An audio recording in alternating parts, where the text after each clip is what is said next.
Almost 100 kilometers sa kanluran ng Metro Manila ang binyahe natin para parating ang lugar na ito sa Zambales. Ang mga nakita ko mula sa ere, isi-share ko sa inyo kasama ng kaibigan nating piloto.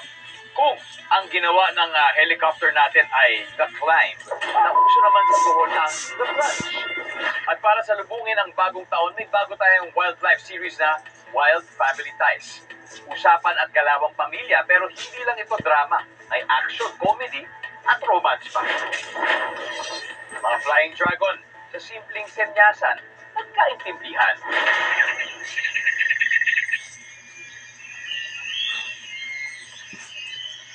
Rap sa Pangawan, nag-flex ng kakayahan, nagpatagugan.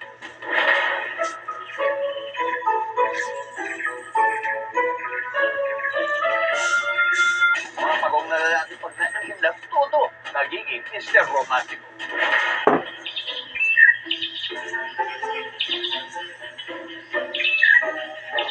Ang King of the Jungle, under pala kay Commander.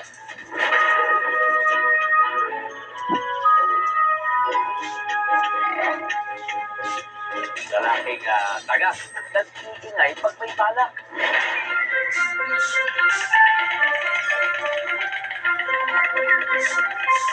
Dito sa Tagong Paraiso ng Ebon Pulo Zambales, ang una nating bonding session ng taon. Masarap sa mata, sariwa ang hangin at malayo sa ingay. Kaya sigurado mapapasarap ang kwentuhan natin dito sa Amazing Earth.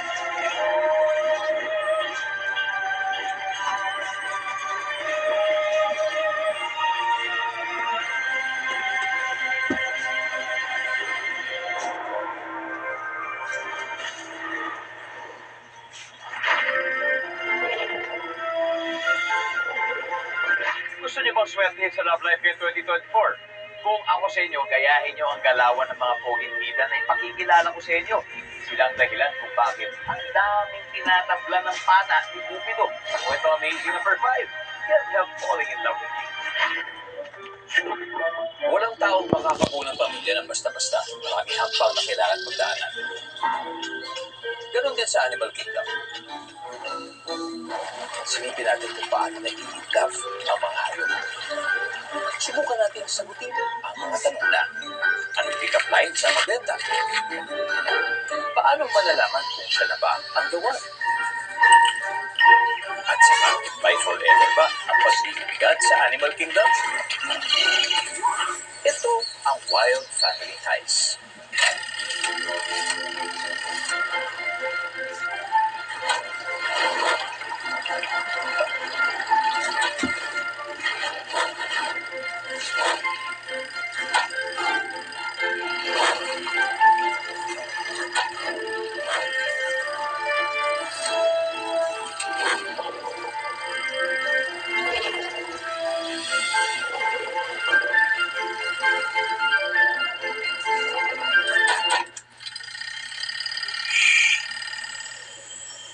Nagkalat ang mga halaman at hayop na naninirahan sa mga maalinsangan at basang kagubatan ng Borneo. Tinatayang may 1,000,000 species dito, pero karamihan sa kanila hindi pa natutuklasan. Ang pinakamaraming uri ng hayop dito sa rainforest ay ang mga kulisang. At kung isasama pati ibang arthropods, makikita sila sa lahat ng sulok dito. May mga nilalang na naiinis sa mga insekto, may iba namang sarap na sarap dito. Pagdating sa handaan, ang ganda ng timing nitong babaeng flying dragon. Alam niyang ang mauunang makasampa sa puno, ang ito na rin mabubusog. Pero hindi ordinaryo ang araw na ito. May iba siyang kabaro dito.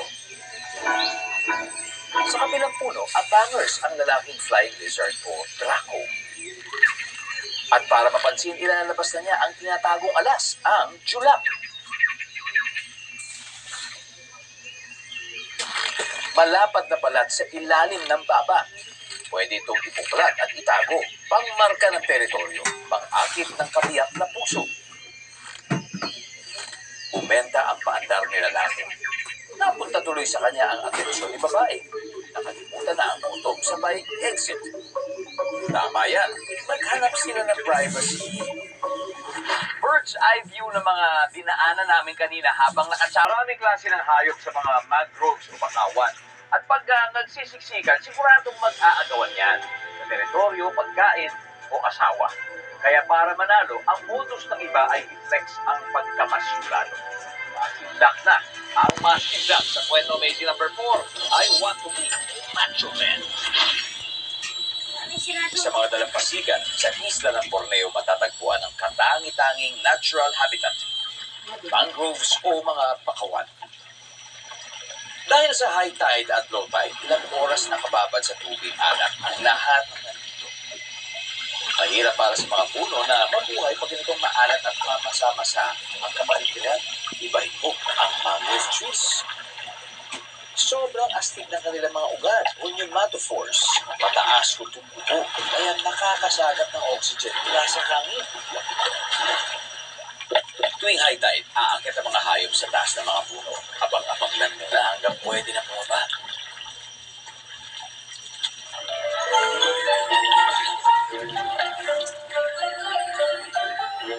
Pagkatras ng tubig, sugod mga kapatid.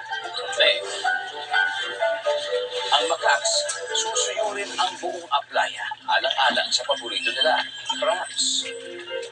Ang mudskippers, luwa ang mata sa lahat ng makikita. Ang hermit crabs, nasa ganahan.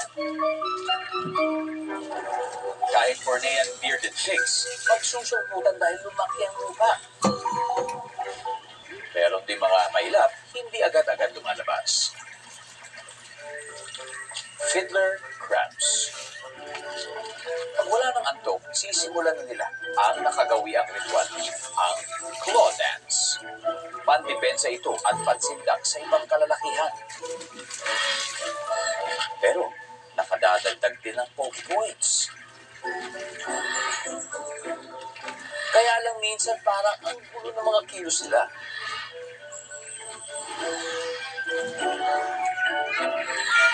May ibang hindi pa sanay, ensayo pa more. Sa mundo ng fiddler crabs, lamang ang mas malaki. Pinapaboran ang may pinakamalalaking sipit. Pero huwag iswilin ang isa pang sipit kahit mas maliit. Ang laking tulong nito sa paghahanap ng makakain sa pagkain, pati sa paghuhukay. Ubus oras sila kung tumambay sa dalampasigan hanggang magbalik sa ilalim ng lupa pagsugod ng tubig. Sa paulit-ulit na paglaki at pagliliit ng mga alon, tuloy-tuloy ang pag-ikot ng mundo. Pero may oras pa rin magpahinga ang mga animal.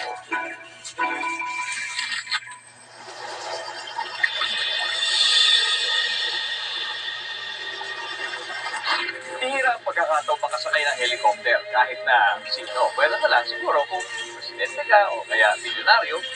Kaya naman excited akong i-share sa inyo ang aking helicopter adventure.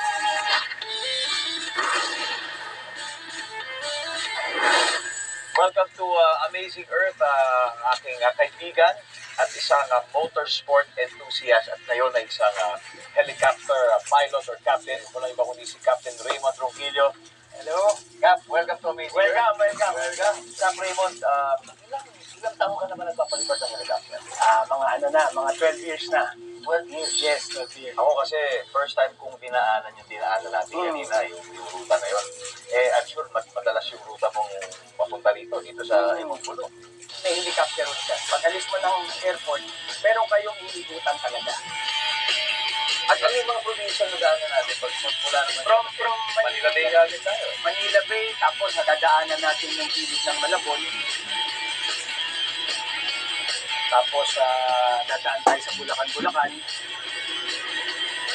Tapos tatagpasin natin yung Basa Airport na nasa Pradera na yan, Pampanga. Tapos didiretso tayo ng Bataan. Pagkatapos natin ng Bataan, paglagpas mo sa bundok, SQA.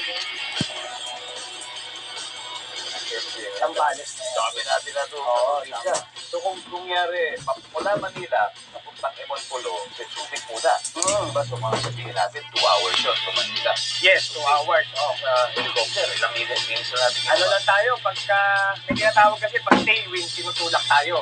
Pagka headwind, medyo against the wind tayo, so mabagal. Sinabot tayo ng mga 35 minutes kanina. Kanina nga, meron pa tayong rito na dinaanan. Napapansin mo ba yung mga puno na kamusta? Ganito rin ba yung sitwasyon niya na nagsisimula ka mag-ipalipad 12 years ago? Pagka kasi nasa taas ka, iba ang perspective mo. Depende siguro sa panahon, pagka depende sa kung maulan o summer, minsan natutuyo yung mga halaman, yung mga puno. Pag tag-ulan, makikita mo yan.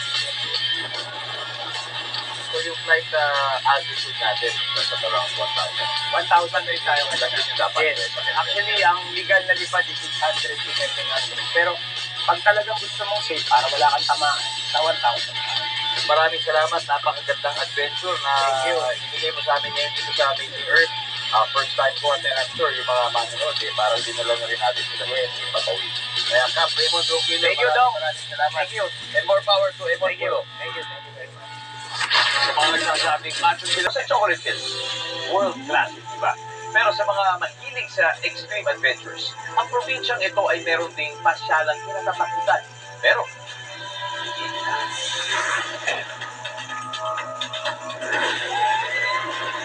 Para sa vlogger na nakatira sa syudad gaya ng Caloocan City, pang-alis stress ng city life ang extreme adventures in nature. Gaya ng content creator ng Lakbay sa Iraya YouTube channel na si Bart Ramos. Nabili ko yung Danao Adventure Park sa Danao Bohol kasi meron ako nakitang isang video clip doon.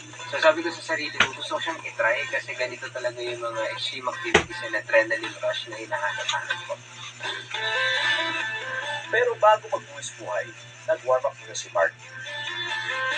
Yung zipline pala dito is 480 meters long, tapos 200 meters high siya. So, pupunta ka dun sa kabilang putok through the zipline.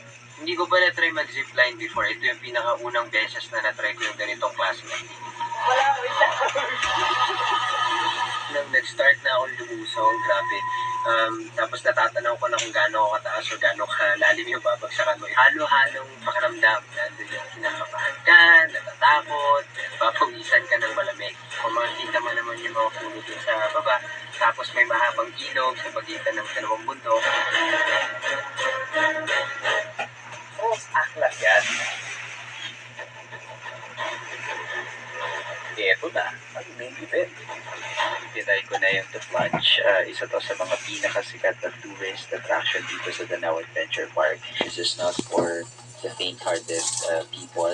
This activity is reportedly one of the world's highest canyon swings with a 75-meter free fall. And then, yung launch deck niya is situated 280 meters above the canyon floor. So, ganun siya kataas.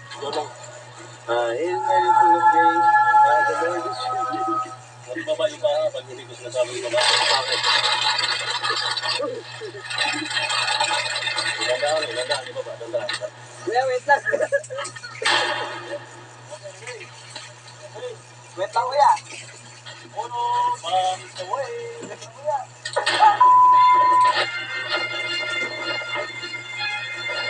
Sabi ko, wait lang. Kuya! Hindi talaga ako handa. Like, sa totoo lang, ina-expect ko, may konting time muna para kausapin muna ako ni guide, pero hindi. Ang bilis na pangyayari, so hindi ko siya talaga ina-expect.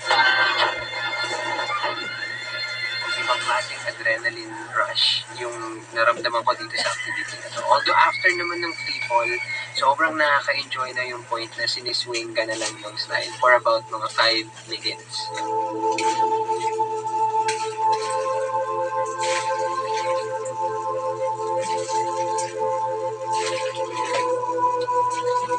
Sa sobrang enjoy ni Mark, may booking na siya ng return trip dito for 2024. Sabi ko, wait lang. Kuya! Congrats, Mark! Adventures pa more sa ating Amazing Earth. Ano ang una mo naiisip pag sinabi pagong at pawikan? Mabagal? Mangupad ba? Walang kabuhay-buhay, ganun ba? Ako, hindi raw sila laging ganun. Lalo na kung inspired sila. Mga pagong na lumalab life ang bibida sa kwentong Amazing number 3. When a man loves a woman. Lagpasan mo ang gawing silangan ng Afrika at daratnan mo ang buhay na isla ng Madagascar. Dahil sobrang napalayo ang isla nito, nag-evolve ang mga nilalang dito at naging pinakamaraming endemic species sa mundo. Ibig sabihin, dito lang sila makikita, wala sa ibang sulok ng daigdig.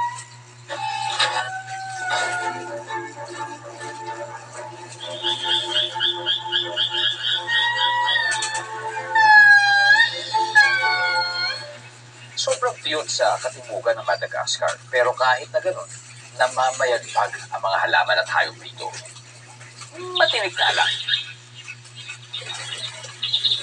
May dalawang uri ng tortoise na dito lang matatagpuan. Nakatira sila dyan sa salasal na bandas ng patusok. Okay lang yun sa spider tortoise. Mas malaki at mas mabigat ang pinsan nito, ang radiated tortoise. Pero halos pareho ang ganap sa mga buhay-buhay nila. Marami pa tayong hindi natutuklasan tungkol sa mga pagong. Kahit hindi sila aktibo, gaganahan na pag umuulan na. Biglang bibilis at kilos parang kuneho sa pagiging Mr. Romantic. Umpisa na kasi ng panahon ng pag-aasawa at gaya ng sabi ng online sellers, paunahan na lang. Kalahating kilometro lang ang kaya nilang lakarin sa isang oras. Sa lagay na yan, nagmamadali na sila. Kaya, galingan nyo para hindi masayang ang pagod. Ang totoo, pilitin man nilang bilisan hanggang dyan lang ang kaya nila. Okay lang yun kasi tipid sa lakas at energy. At salamat sa matitibay na bahay, pag may panganib, hindi na nila kailangan pang tumakbo. Sapat na ang magtago sa natural armor na ang hirap mawasak. Sa umpisa, sobrang bagal din nila kung magligawan. Pero pag natagpuan na ang dawan, nako, hindi na nila ito pakakawalan.